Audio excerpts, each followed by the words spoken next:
Next question. How do you handle being on staff where the rest of the staff is related? I imagine this is a thing at a lot of small churches. I'm on a staff at a church where it is me, the lead pastor, the children's pastor who's his wife, and the office admin who's their daughter-in-law. When the office admin was hired, I voiced some concern to the elders about how they are all family and will spend tons of time together outside of work hours and likely talk church stuff. I know the pastor can't help himself talk work. The elders suggested we have regular staff meetings to help avoid this. But when the staff meetings were at the pastor's house, needless to say, you feel a bit like an outsider at the family home when the family is sitting around the table. How do you navigate staff issues when staff members are related? So, Tim, how do you deal with the fact that your father is an elder? I will say we have had family members on staff before, not my family members. Nepo babies. That was a Muppet Babies we had reference. We had two different husband and wife tag teams on staff together at two different times in the history of Lakeview, and I can just be really honest. Neither of them ended all that well. Was it the worship ministry? I'm not going to say a word. No, but one of my very best friends had a youth pastor and worship leader who were married to each other, and it didn't end well. I don't want to talk about Lakeview. I'm just saying one of my very best friends and closest colleagues and confidants in ministry. I have told all of my children, I love you dearly. I will never hire you. It's just a rule for me personally. I've been around it. I haven't seen it end well. I'm not saying it can't. Like maybe there are scenarios where you can have your entire family on the same staff. Like the Righteous Gemstones. Like the Righteous Gemstones. Yeah. And it'll be hilarious. And HBO will pick it up. And it'll be a great hit show. I haven't seen it because I don't watch filthy television. I didn't say I'd see it either. I'm just saying this is common in ministry land, especially at smaller churches. But it's not just smaller churches. I worked at Fellowship Church where you're right. Two-thirds of the staff have the last name Young. Nope, you're right. When you have it's common in churches in general. So it's also common in cults too, right? It's common, but it's common everywhere. How many insurance agencies are Robinson and Sons or Robinson and businesses? That's the thing. This is a part of the world, and is it awkward? I'm not saying it can't work. I'm just saying I've seen it go awry more often than I've seen it end really well. Whoever posted this, and we don't know who it is, but you're not the senior pastor. If you are making the elders or leadership of your church choose between you and somebody else, they're going to choose the somebody else. So this is how do you learn and live and function in this environment? Because you're not changing the environment. Is the environment right? Maybe not. Would you do it this way if you were the guy in the head chair? Probably not. But you don't have that choice right now. So what you do is you interject yourself into that family. You say, hey, should I put my wedding picture on the wall so that everybody's wedding picture can be exhibited at staff meeting? Don't actually do that. That'd be bad. But and you realize that this is how the world works sometimes, and it's not right and it's not fair. And if you don't like it when you are in that chair 20 years from now, 15 years from now, don't make it that way. But my mechanic is a father and son team. My life insurance comes from a father and daughter sales team. This isn't just church world. This is the world. And so you can choose if you want to be a part of it or not. But again, the elders made that decision when they were hired. You can't bark up that tree anymore and expect to keep working there. So submit to the authority that God has placed over you. And if you don't like it, then leave. Andrew either crosses the line or gives the most brutally harsh advice. One great advice. In the group chat, when we talking about this question, I only said one word. I just said resign. Yeah. I mean, I don't know. I'm reading this question and trying to figure out where the thing that anybody did anything wrong is. I don't see it. I understand what you're saying about they're going to talk. Of course, they're going to talk about church stuff. But there's nepotism everywhere in the world. Yeah, but there are churches that I know in their bylaws have a rule where spouses don't get hired at the church and stuff like that. And I get that. That's fine. I mean, and we don't put two people that are related in the nursery together. That's you just or they don't count money together.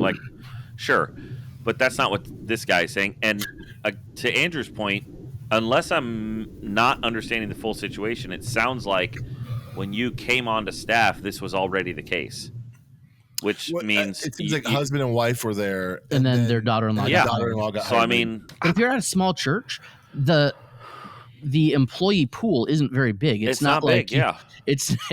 I don't know if you've tried to hire somebody, but Indeed does not have a ton of postings for, hey, here's a part-time assistant to the pastor position, Right. with where grandma can do the childcare in the office. That's not it's not a position that lots of people are clamoring to get. So there's two possible issues here. One, it could be that this guy is having a concern about the work-life balance for this family, and so therefore he's asking this question in the sense of like, I'm concerned about their, which is, I mean, it's valid, but at the same time, like you said, Jeff, like all of us are going to bring work home, talk to our spouses, whatever the case may be. The other side of this, and again, this could be inferring from the question, is that there's awkward situations that he's putting himself in because like they're talking about his ministry when he's not around or making decisions. I do think the staff meetings at his house, at the lead pastor's house, is odd, but like that's all. Like Jeff, They might not have office space. That could be a preference issue, and not necessarily like odd, maybe, but wrong. No, you can't. I don't know if it's not wrong, right? necessarily. Because like you live in a parsonage right by the church. Yeah. If you were to have a staff, you might say, "Hey, our living room is way more comfortable." Oh, than we've any had places." meetings on my deck before when the weather's nice, and it's super nice and inviting. So now maybe the pastor he's working under is like not very welcoming to outsiders, and that's why this guy feels like an outsider. Or maybe the person who wrote this has some deep-seated insecurities about being left out for whatever reason, and they're manifesting themselves in this situation now. And instead of doing the deep work of figuring out like, why do I feel like an outsider everywhere I go, he's trying to offload that dysfunction onto these people are doing something wrong to me. Well, let's just exegete the comment a little bit. So we have the senior pastor, his wife is the children's person, the daughter-in-law is the office admin, which means that the poster is either the worship guy or the youth guy or the worship youth combo. Mm-hmm. Probably combo. So statistically speaking, you're going to be the first one off the ship anyway. And we don't know if anybody but the senior pastor is full-time either. No. Right. Probably not. And so you're not going to win this fight. So, but I think there are some practical ways to navigate. Sure, there's practical ways to navigate it, but to think that you're going to change the culture, no, it's not going to happen. I think if you can have a healthy conversation, mm-hmm. like I would absolutely start there. Maybe boundaries, expectations. You could clarify those. Pastor Ted, you are my boss. Your wife is not. Yep. That, or maybe you need an elder to be in and be the one to say that. Well, and another question I have about how, like, when the office admin was hired, I voiced concerns to the elders. That's a yellow flag to me about relationship between you and the senior pastor. Why didn't you talk to the senior pastor about this first? Right. That sounds like you're like you're unwilling or unable. Maybe it's either you're unable to because he's not open to it, or you're unwilling to because of fear of man. Go to him directly and say, "Man, this I don't." Have an honest. This makes me feel super uncomfortable. I'm not even sure why, but I just want to talk about it. Instead of that, the way I'm reading this, you almost kind of went around him to the elders, almost in a way that sounds like a tattletale kind of, and like, this is I don't like this, and they basically are showing you, well, I mean, have a staff meeting, I guess, but it's not a problem to us. So, and if you have good elders, the elder will actually go to the lead pastor or senior pastor and say, "Hey, why is the staff coming to me? Why aren't they coming to you?" Mm-hmm. Which has happened at Lakeview. And in the next staff meeting, I've just made it clear, hey, if there's any issues, please come to me first.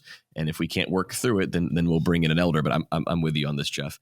I would say this, even though you're not family, you still have value on staff. Yeah. Like don't consider yourself unvaluable just because you're not part of that family. But if you have worked through this process, you've had healthy conversations, and it's still not seeming like a great fit, I mean, it's possible that this might not be a good long-term spot for you. And that's okay too. But it also might be the best solution for the church. Mm-hmm. We don't know. Again, we don't know who's full-time, who's part-time. But how many churches have we heard, or how many conversations have we had in the side when, somebody hired so-and-so to be their admin, and we're like, ooh, that's not going to end well. Hiring your daughter-in-law, now, who knows how long she's going to be working for you, but in general, whispers and group texts from other churches, probably not going to happen when the pastor's daughter-in-law is the office admin. So maybe the elders saw this as a wise thing of, hey, we only have X amount of dollars to pay this person, and so we can only afford a part-time 25-year-old as opposed to, to whatever it is. I get the frustration. I don't know that there's a problem, and I really don't know that there's any way that you can keep pushing and come out looking like anything but the, unnecessarily frustrated person. Well, I don't know. I'm having a hard time. I'm being the awkward youth pastor, having a hard time getting in there. I don't know why. But, to kind of, it's what I thought was basically a summary of what a lot of you guys said. If you can't roll with it, then you probably need to roll out, because there is a problem. And I think the problem is, quite honestly, this struggle you're having. Okay, that is the problem. So you need to address that, probably like in a trifecta way. I mean this. If you're not going to leave, you're like, I'm committed to this church, I want to stay here, I would go see counseling, because this may say something about your own leadership and maybe some of your insecurities. And then I would consider having a conversation with the lead pastor.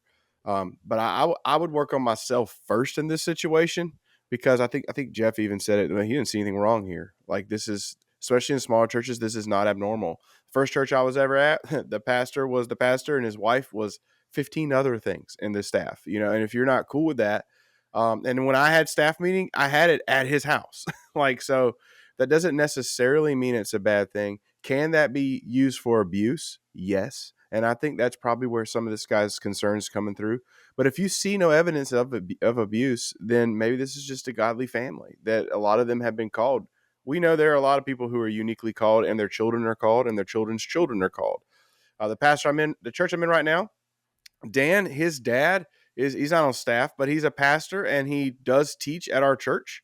And now his son, who was one of my students, is about to go to seminary. He's in Bible college now to be a preacher. So, and you know what? I celebrate that.